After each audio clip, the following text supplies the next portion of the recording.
Many moons ago, in a land called Uttar Panchal, there lived two lovely little parrot brothers, Sati and Mati.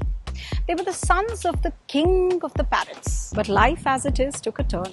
Once there was a huge storm in the forest, and both of the brothers were blown away from their nests. Now, on one side of the forest, there was a village of 500 robbers, and on the other side, there was a village of 500 sages. Sati found himself in the village of the robbers, while Mati found himself in the village of the sages.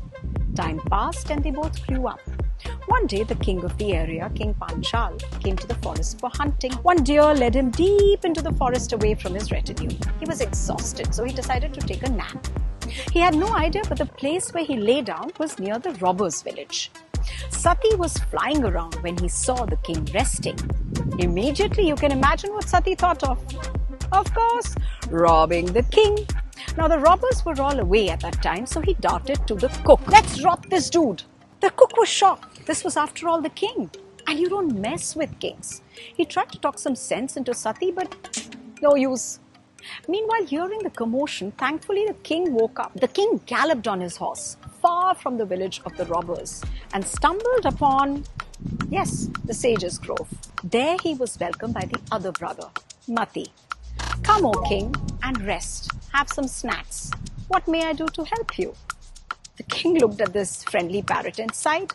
He shared the story of his narrow escape from Sati. Mati revealed that the other parrot was his own brother.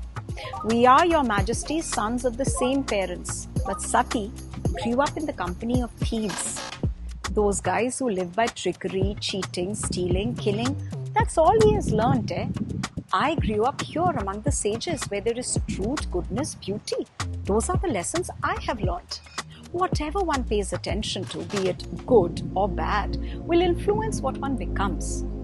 Poison the arrow, and sooner or later the quiver will be poisoned too. Wrap a rotten fish in kusha, grass, and soon the grass will smell rotten too. Keep company with fools and soon you will become a fool too. Same way, if you wrap a piece of sandalwood in a leaf, the leaf will soon start smelling sweet."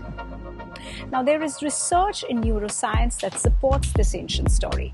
What we pay attention to can indeed impact the brain and our overall well-being. One such concept is neuroplasticity, which refers to the brain's ability to reorganize itself by forming new neural connections throughout life in response to learning or experience.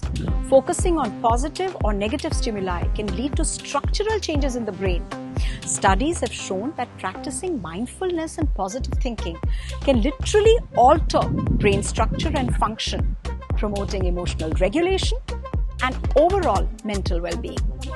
So the moral of the story: choose your company in people, in thoughts, in emotions. Wisely, folks. Hang out with the wise ones and you'll turn out all right.